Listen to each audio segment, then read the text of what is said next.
Hello friends, welcome to my YouTube channel. मैं हूं आपकी एजुकेटर और मेंटर प्रियंका। आज हम आगे बढ़ाने वाले हैं और डिस्कस करने वाले हैं हमारी एमसीक्यूज की सीरीज को, जानेंगे विद थ्रू एक्सप्लेनेशन एंड चलते हैं हमारे क्वेश्चंस की तरफ। हमारा फर्स्ट क्वेश्चन है, विच of the following poems of Coleridge is a ballad. यानी कि कॉलरेज की कौन सी पोएम है जिसे हम बैलेड कह सकते हैं। हमारा ऑप्शन है work without hope, and second option है frost at midnight. Third option है the rime of the ancient mariner, and D and last option है यूथ एंड एज।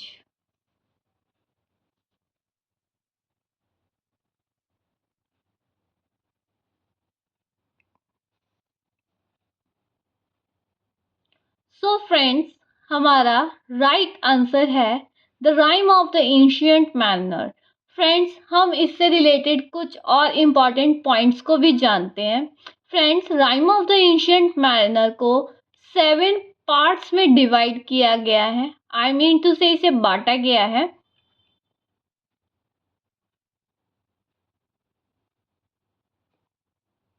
पार्ट्स में बांटा गया है एंड जिसे लिखा गया था कॉलरेज के द्वारा। अब हम जानते हैं कॉलरेज से रिलेटेड कुछ इम्पॉर्टेंट पॉइंट्स को। फ्रेंड्स, इनका बर्थ मोस्ट इम्पॉर्टेंट है हमारे एग्जाम पॉइंट ऑफ व्यू से। सो फ्रेंड्स, इनका बर्थ हुआ था 1772 को एंड डेथ हुई थी 1834 में। ओके फ्रेंड्स, चलते हैं हमारे सेकंड क्वेश्चन की तरफ। Which of the following is the first novel of D H Lawrence. हाँ, डी एच लॉरेंस की फर्स्ट नॉवल का क्या नेम था या क्या नेम है। सो फ्रेंड्स, हमारा फर्स्ट ऑप्शन है the white peacock, second option है the trespasser, and C option है sons and lovers, and fourth and D option है विमेन इन लव।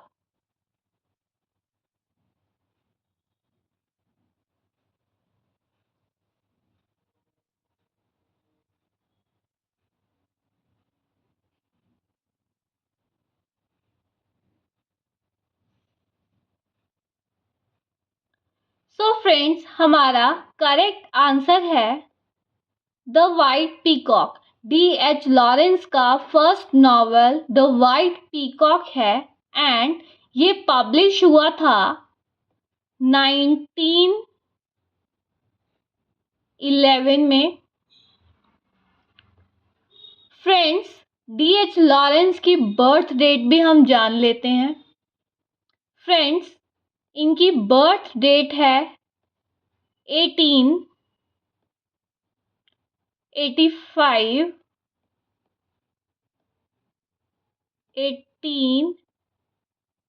1885 एंड इनकी डेथ डेट है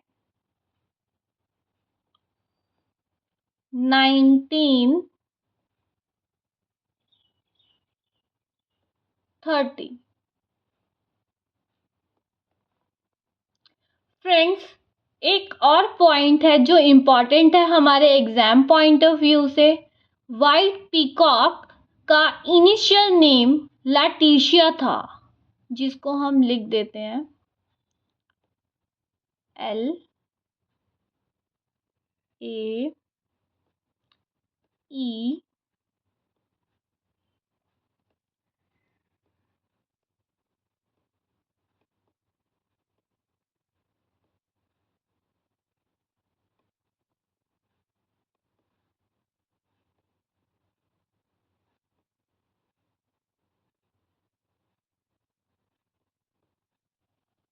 लैटिशिया।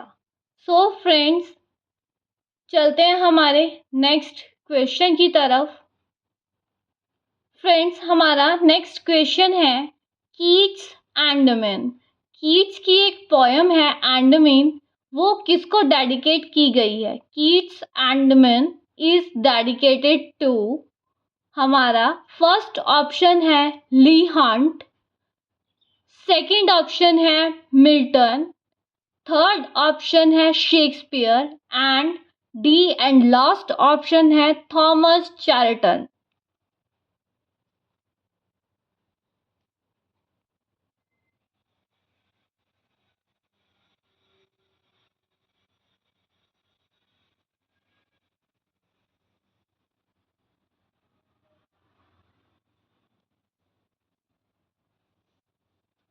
सो फ्रेंड्स, हमारा करेक्ट आंसर है Thomas चैटर्टन। Friends, मैं आपको बता दूं कि कीट्स की जो एंडमेन पोयम है वो 1818 में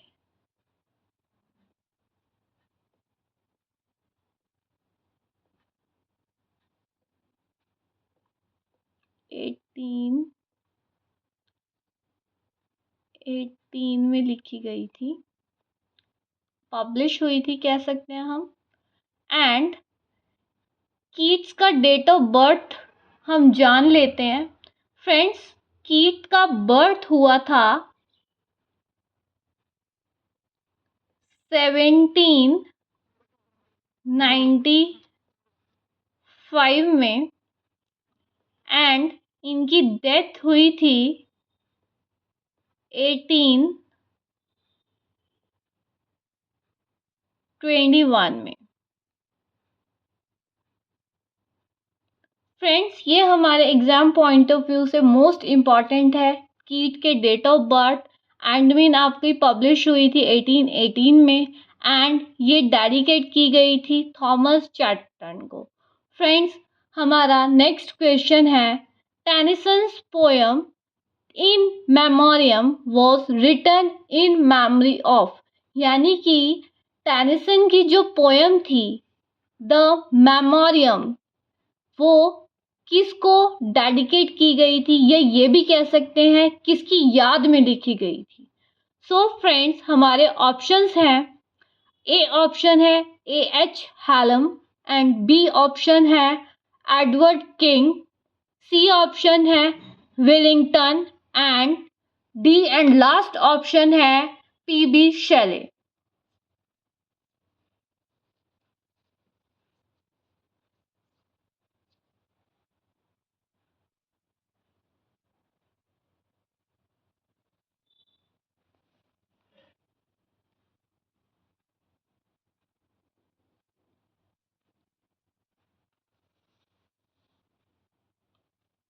फ्रेंड्स, इसका करेक्ट आंसर है A.H. हैलम, जिनका फुल नेम था आर्थर हेनरी हैलम।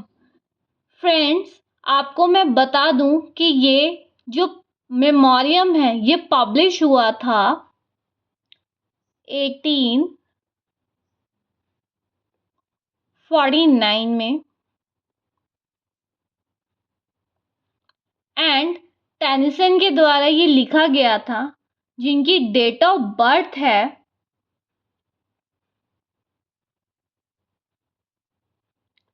1809 एंड इनकी डेथ हुई थी 1892 में। फ्रेंड्स, आपको मैं एक चीज और बताना चाहूंगी कि ऐसा ही मेमोरियम P.B. शेले ने भी लिखा था। आप बता सकते हैं, कमेंट कर सकते हैं कि कौन सा मेमोरियम लिखा था और किसकी याद में लिखा था। फ्रेंड्स, आप ये बताना हमें कमेंट सेक्शन में। हम चलते हैं इतना अपनी नेक्स्ट क्वेश्चन की तरफ। फ्रेंड्स, हमारा नेक्स्ट क्वेश्चन है, the title of the poem the second coming is taken from. ये जो टाइटल है सेकंड कमिंग पोएम, वो कहाँ से लिया गया है, किस किस सोर्स से लिया गया है? हमारा ऑप्शंस हैं द बाइबल, सेकंड ऑप्शन है the Irish mythology, third option है जर्मन मैथोलॉजी, डी ऑप्शन है द ग्रीक मैथोलॉजी।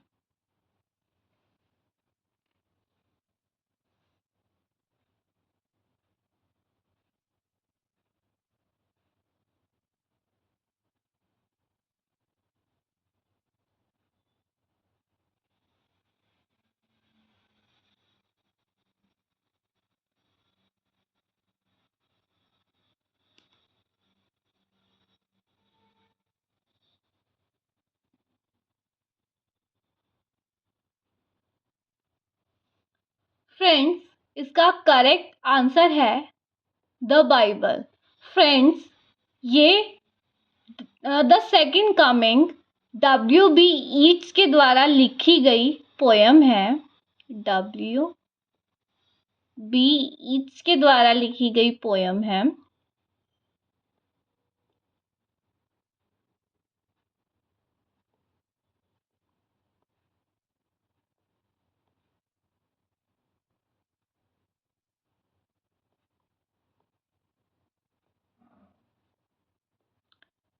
फ्रेंड्स, जो पब्लिश हुई की गई थी 1919 में।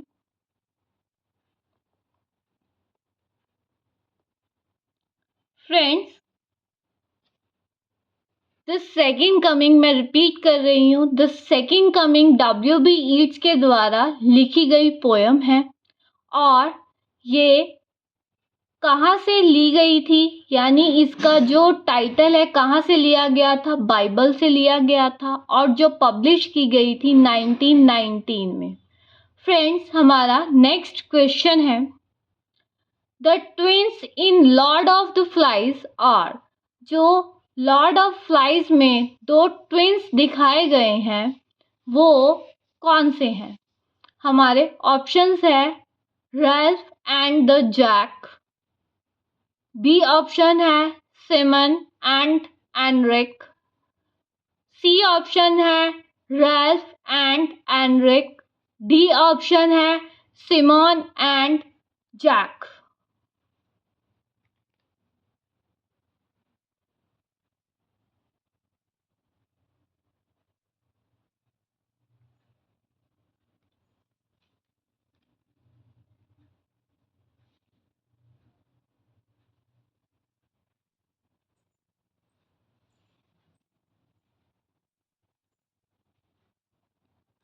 फ्रेंड्स, हमारा करेक्ट आंसर है रैल्फ एंड जैक।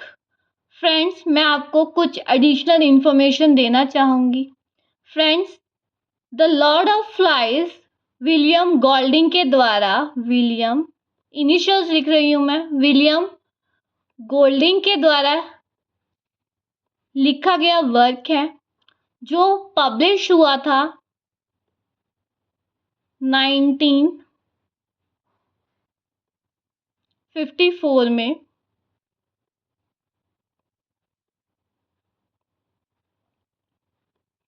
और जिसमें मेन ट्विंस थे और करेक्टर्स थे रैल्फ एंड जैक। फ्रेंड्स, हम आपको एक और एडिशनल इंफॉर्मेशन दे ही देते हैं एग्जाम पॉइंट ऑफ व्यू से, जो आपके लिए इम्पॉर्टेंट रहेगी। सो फ्रेंड्स, ये भी बता देते हैं कि विलियम गोल्डिंग का बर्थ कब हुआ था। इनका बर्थ हुआ था 1911 में, और इनकी डेथ हुई थी 1993 में। फ्रेंड्स चलते हैं हमारे नेक्स्ट क्वेश्चन की तरफ। The main character in paradise lost book 1 और बुक 2 इज, यानी कि पैराडाइज लॉस्ट जैसे कि आपको पता है बुक्स में डिवाइडेड है, और first book and second book का करेक्टर, मेन करेक्टर कौन था? हमारे ऑप्शंस हैं a god, B Saturn, C Adam, D ewe.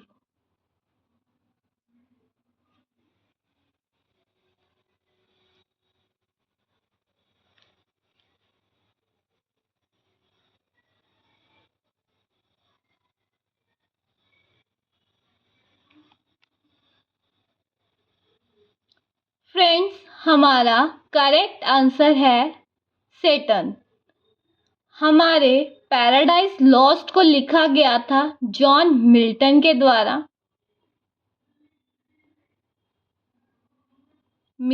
द्वारा। एंड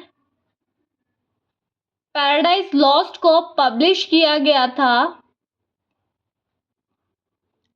1667 में, जिनके हीरो सैटर्न थे। ओके फ्रेंड्स, अब एक और एडिशनल इंफॉर्मेशन है कि मिल्टन का बर्थ कब हुआ था। फ्रेंड्स मिल्टन का बर्थ हुआ था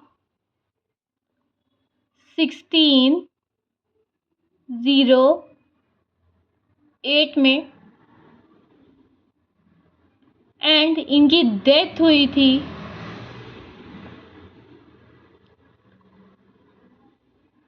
1674 में। फ्रेंड्स हमारा नेक्स्ट क्वेश्चन है, mister jaggery in great expectations is a, कह रहे हैं ग्रेट एक्सपेक्टेशंस, ये जो वर्क है इसमें मिस्टर जैगरी क्या वर्क कर रहे हैं? हमारे ऑप्शन है लॉयर, बी ऑप्शन है पोस्टमैन, सी ऑप्शन है जज, एंड डी ऑप्शन है स्कूल टीचर।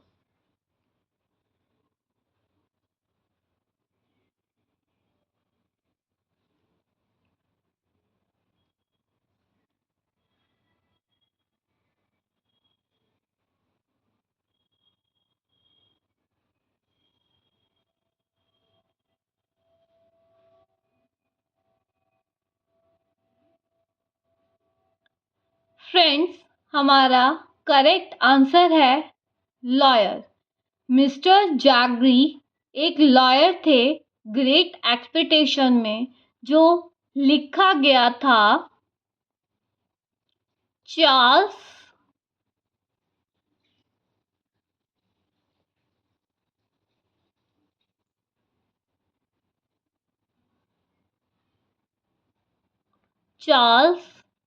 डिकेंस के द्वारा।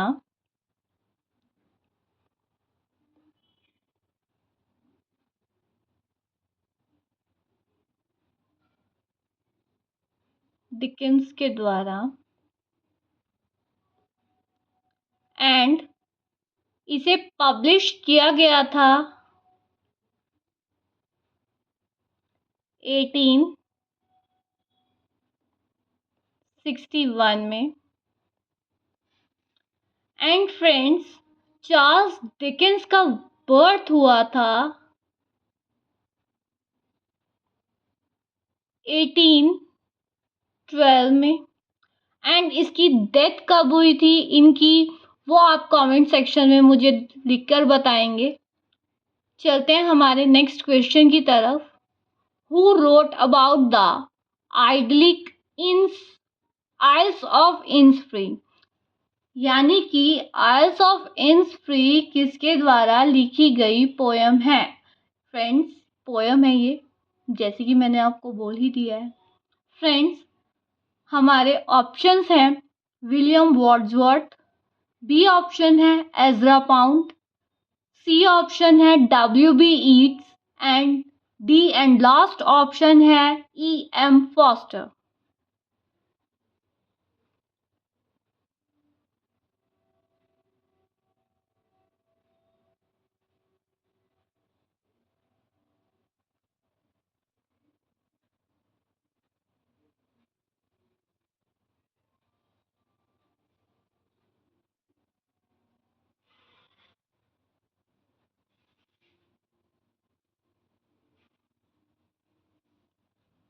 फ्रेंड्स, हमारा करेक्ट आंसर है W.B.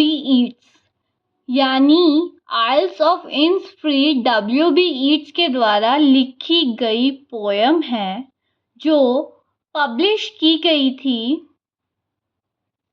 या हम पब्लिश तो नहीं कह सकते हैं क्योंकि एग्जैक्टली हमारे पास यहाँ पर कुछ इनकी डेट नहीं आती है, और मैंने काफ़ी जगहों से ढूंढने की भी कोशिश की। अगर आपको मिली होगी इसकी डेट, पब्लिश डेट, तो प्लीज़ आप कमेंट सेक्शन में मुझे भी बताना ताकि मैं अपने नोट्स में ऐड कर पाऊँ। एंड फ्रेंड्स, हम ये बता सकते हैं कि W.B. ईट्स का जन्म कहाँ हुआ था, आई मीन टू से कब हुआ था, क्योंकि मोस्ट इम्पॉर्टेंट कब हुआ था ये ज़्यादा ज़रूरी है। 1865 में। एंड ये एक नोबेल, आपको एक एडिशनल इंफॉर्मेशन दे देती हूँ फ्रेंड्स, क्योंकि हमने, और जैसे कि हमारी प्रथा है, कस्टम है कि हमें इंफॉर्मेशन एडिशनल चाहिए ही होती है, सो हम इनकी नोबेल प्राइज़ कब मिला था ये हम जान सकते हैं। इनको नोबेल प्राइज़ मिला था, नोबेल प्राइज़ के इनिशियल्स लिख रही हूँ, नोबेल प्राइज़ NP, 1923 में।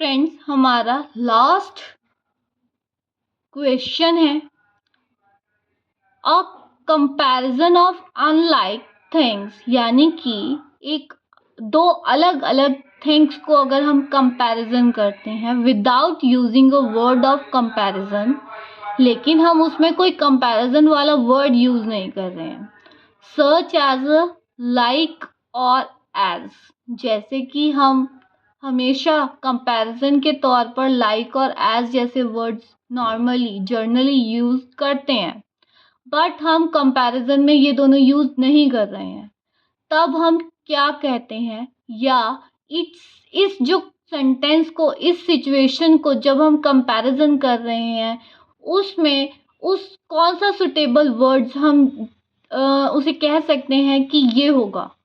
तो हमारे ऑप्शन है मेटाफर, बी ऑप्शन है सिमिली, सी ऑप्शन है personification, and D and last option है ओनोमोटोपॉय।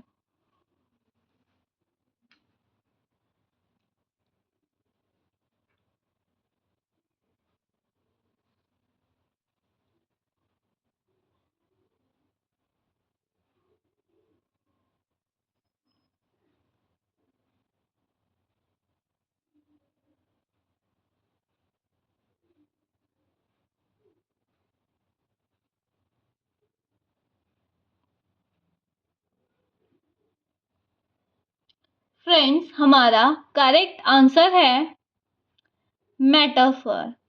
फ्रेंड्स, मैं आपको बता दूं कि एस और लाइक अगर हम किसी वर्ड में यूज नहीं कर रहे हैं तो हम उसे मेटाफर कहते हैं। फॉर एग्जाम्पल, हम कहें यू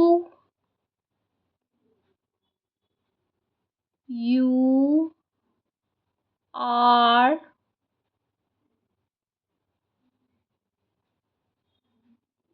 अ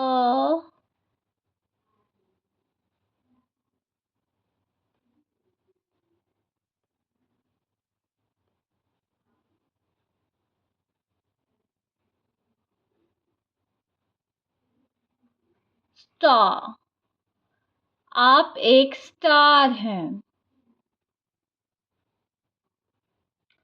तो फ्रेंड्स क्या सीरियसली क्या वो आसमान में जाकर चमकने लग गया है? Not at all.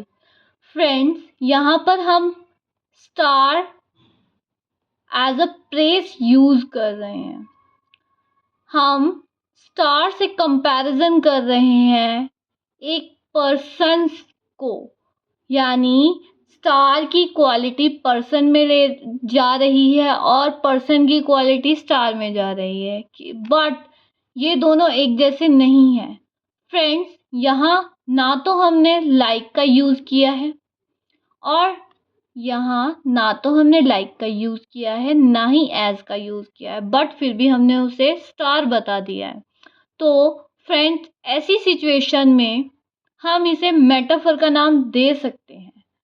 फ्रेंड्स मैं ऐसा नहीं कह रही हूँ कि हम पर्सोनिफिकेशन नहीं कह सकते इसे या सिमली नहीं कह सकते। अगर आप आर्गुमेंट करना चाहते हैं तो प्लीज़ आप कर सकते हैं, क्योंकि इससे हमारे क्लैरिफिकेशन और क्लियर होता है।